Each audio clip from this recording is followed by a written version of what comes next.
सगळ्या नमस्कार. माझं नाव प्राजक्ता मयुरेश नाईक. तुम्हाला मी याकरता सांगते, माणसाची शांत ठेवण्यासाठी, सकारात्मक गोष्टी येण्यासाठी आपण पुस्तकं वाचावी. पुस्तकं वाचल्याने आपल्याला जे विचार असतात ना, ते सगळे जाणले जातात, अशी माझे अविदादा बोलतात, स्वामी सखा म्हणतात. त्यामुळे मी पुस्तक वाचायला घेतले आणि स्वामी सखांच्या मी गाणी ऐकली होती. त्या गाण्यांमुळे ना मला खूप आनंद मिळतो. 4 रोज गाणी ती ऐकायची आणि आपलं मन प्रसन्न होतं. आता त्याच्यातली संवेदनशीलता ही महत्त्वाची गोष्ट आहे. आपल्यामध्ये संवेदन नाही आहे, माणसाला चलबिचल होतं. त्यामुळे माणसाचं मन हे चंचल आहे. ते स्थिर करण्यासाठी पुस्तकं वाचावे. माणसांनी काही गोष्टी अशा आहेत की आपल्याला पुस्तकातून ज्ञान मिळत जातं आणि सरस्वती प्राप्त होते. सरस्वती प्राप्त होण्यासाठी आणि महालक्ष्मी आपल्या घरात राहण्यासाठी, स्थिर राहण्यासाठी पुस्तक वाचावी. अशी म्हणजे खूप जण माझ्यासोबत जे आहेत ते लोक विचार करून पुढे चालण्याचा प्रयत्न करतात. पण 2 मिनटं तरी आपण सकाळी उठल्यावरती शांततेने एका साईडला बसावं आणि मन चित्त राहिल्यावरती, आपलं मन शांत झाल्यावरती आपल्याला काय गोष्टी जीवनात करायचं आहे त्याचा एक विचार आढावा घ्यावा आणि त्यानुसार जीवन जगत राहावं. म्हणजे माणसाचं जीवन हे सुखसमृद्धीने, सुखशांतीने, सुख कृतज्ञतेने, सुख संवेदनशीलतेने, सुख आत्मविश्वासाने जगता येतं. जीवन हे खूप सुंदर आहे. जीवनामध्ये काही गोष्टी आपल्याला निर्माण करायच्या असतील तर आपल्याला दुसरे आपल्याकडे कसे बोट ठेवतात ते न पाहता आपल्यामध्ये काय गुण चांगले आहेत त्याच्याकडे विचार करून, आणि सगळ्यात महत्त्वाचं म्हणजे आपण स्वतःवरती प्रेम करायला शिकावं.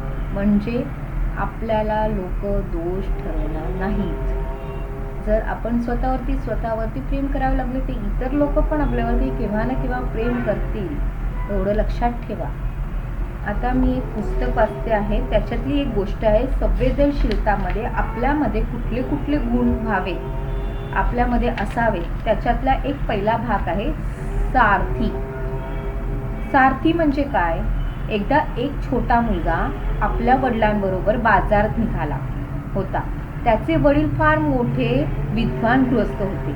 त्यांनी चालता चालता, बोलता बोलता आपल्या मुलाला प्रश्न विचारला. म्हणजे वडिलांनी मुलाला प्रश्न विचारला. काय विचारला? बाळा, तुला कोण व्हावेसे वाटते? तो मुलगा बोलला. प्रश्नाचा थोडासा गप्प राहिला. पण गप्प राहिल्यावरती त्यांनी काय थोड्या वेळात परत येऊन वडिलांनी त्याला परत तोच विचारला. बाळा, तुला जीवनात काय व्हायचं आहे? तर इतक्यात समोरून एक रथ निघून गेला.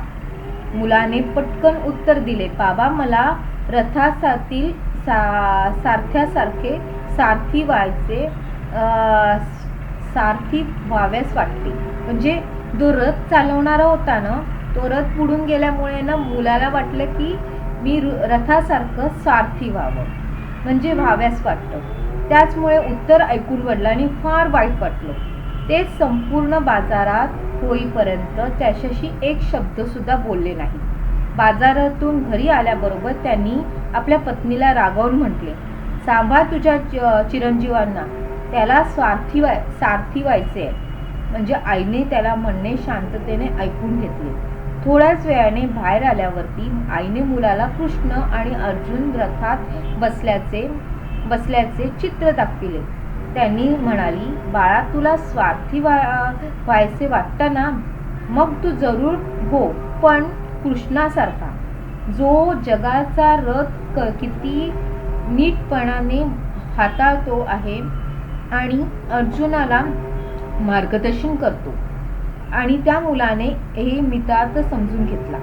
हाच मुलगा एक मोठा विद्वान आणि लोकविकासक झाला.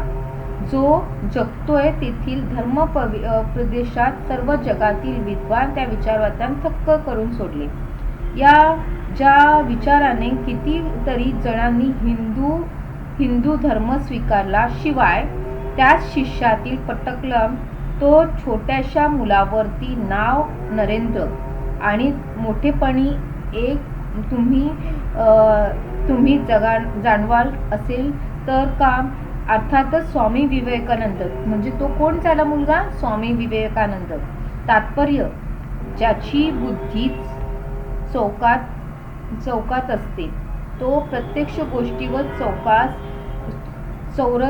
चौकास दृष्टिकोनातून पाहत असतो. त्याचा विचार जिज्ञासा ही सर्व शोधांनी जननी होते.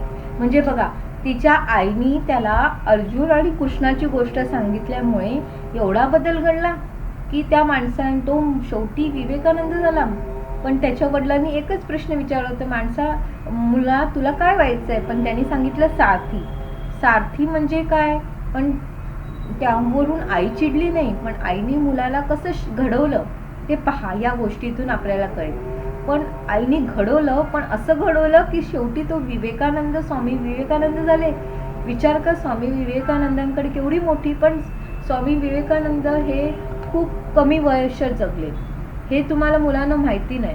पण स्वामी विवेकानंदांकडे असं ज्ञान होतं की ते नेहमी पुस्तकं वाचत राहायचे आणि पुस्तकं वाचल्याने माणसाचं चित्त हे एकत्र होतं. यावरूनच तुम्हाला गोष्टीतून कळलं असेल की सारथी या शब्दाचा फक्त वडिलांनी एवढा राग घेऊन त्याला काही बाजारात न बोलता त्याला घरात आणलं आणि घरात आणल्यावरती आईच्या समोर ठेवलं. म्हणजे सगळा दोष का आई पकडून जाईल? नाही, पण आईने मुलाला घडवलं. या गोष्टीतून असं शिकलं. Thank you so much. मी पण माझ्या मुलीला असंच घडवीन आणि असंच मोठी करीन आणि मुलीला असे संस्कार देईन की ते संस्कार दुसऱ्यांजवळ नसणार आणि ती अतिशय विद्वान होईल जगात असा, आणि तिच्यामुळे मला सगळेजण ओळखत राहतील असं मी तिला बोलवणार आहे. Thank you Swanandi. Thank you so much Swami Sakha. Thank you so much Dada Maharaj. Thank you so much. मी आभारी आहे तुमचं. इथेच माझा व्हिडिओ संपवते. थँक्यू. नमस्कार.